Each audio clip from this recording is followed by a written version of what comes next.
Hello and welcome to AutoPortal.com, the car buying website that helps you buy better. Well, we hope you are enjoying the videos we're putting up and you have subscribed to our YouTube channel. If not, you can do that by clicking here on the link above. On today's show, we have the Maruti Ertiga for you. Now, this is a compact MPV, which is for those of you who enjoy driving themselves and love traveling with the entire family together. Well, the Ertiga is based on the Swift platform, so it shares a lot of components with that car. Even the platform is the same, it's a stretched Swift platform. The headlamps are exactly the same, the alloy wheel design is very similar. Even the side indicator integrated into the side view mirrors is the same. The glass area is much bigger, of course, because it's a much bigger car, it's a bigger cabin. The rear door, it's much longer than the Swift, which really helps you get in and out of the car much better. And let's move to the back now and see what this car is all about. Well, let's have a look at the boot of the Ertiga. There's very little room to keep any luggage with all three rows up. So what you have to do is really flip these seats down to get more luggage space. And voila, you have a nice flat loading area and there's no lip at all. So loading those big suitcases when you're coming back from the airport should really be nice and easy. This is a big boot with the last row down, mind you. Well, the similarities with the Swift's cabin ends in the front seats. The rear seats are completely different. This bench has got good amount of leg room if you adjust the front seats according to my height, which is 5'10". You also get these rare AC vents on the top of the line ZXi and ZDi versions, and they really go a long way in adding to the comfort. The throw-off air is very nice. What you also get are these sliding seats. You can push them forward or backwards depending on who's sitting at the back. Another plus point is, of course, this flattish floor panel, which really helps for the middle passenger on those long journeys to keep his feet at.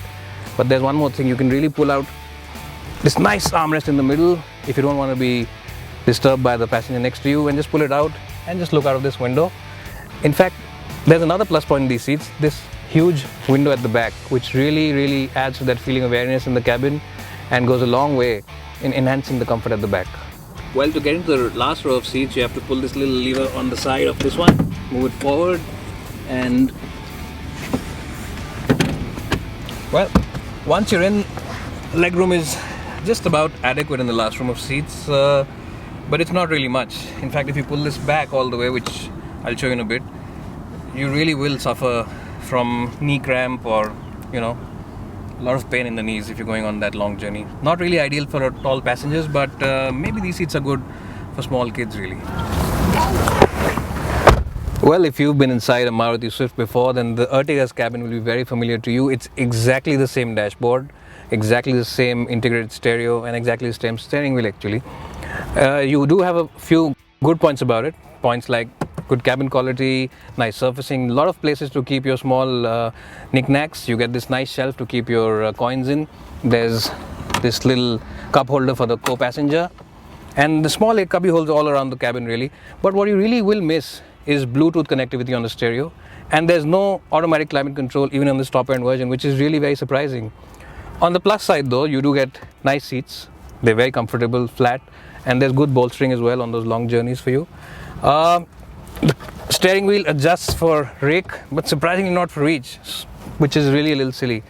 On the plus side, you can adjust your seat for height, so you get a nice view from these high set seats of the road ahead, and that really is a big asset on the highway. Well, the Ertiga comes with two engine options. There's a 1.4 petrol, which makes about 94 bhp of power, and there's the option we're driving today, the 1.3 DDIS engine, the diesel engine option in this car.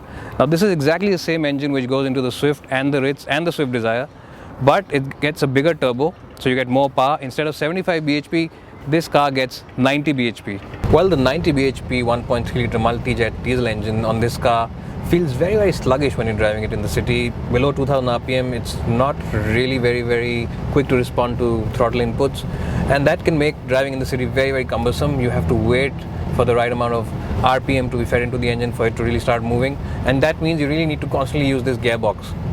The gearbox on the other side is a very slick unit. It's nice and crisp, there's no notchiness in it, and that along with the light clutch. Well, the light steering wheel is pretty decent on feedback. You get plenty of information from what's happening with the steering from the tires up ahead, and you'll enjoy driving this car on your own if you really are that kind of person who loves to go out on the weekends for long distance journeys with your family. It's one of the best packages overall in terms of the driving dynamics. The ride is also pretty sorted out. It's got a soft edge to the ride, so it managed to keep most of the potholes out of the cabin. And even on the highway, when you're doing 100, 120 kph, it feels very stable. The ride is reassuring. The brakes are very good, and they have a very, very nice and linear feedback when you press the pedal. Overall, it's a good car to drive when you're out on the highway, just except for that little sluggishness when you're in the city. It's a good package in the diesel engine. If you're in the market for a compact MPV which you can drive yourself every day to the office and on the weekends travel with the entire family in it, then the Ertiga fits the bill perfectly. It might be compromised on some areas, but as an overall package, it's really hard to beat this car from Maruti. It's another winner from the house of Maruti for sure.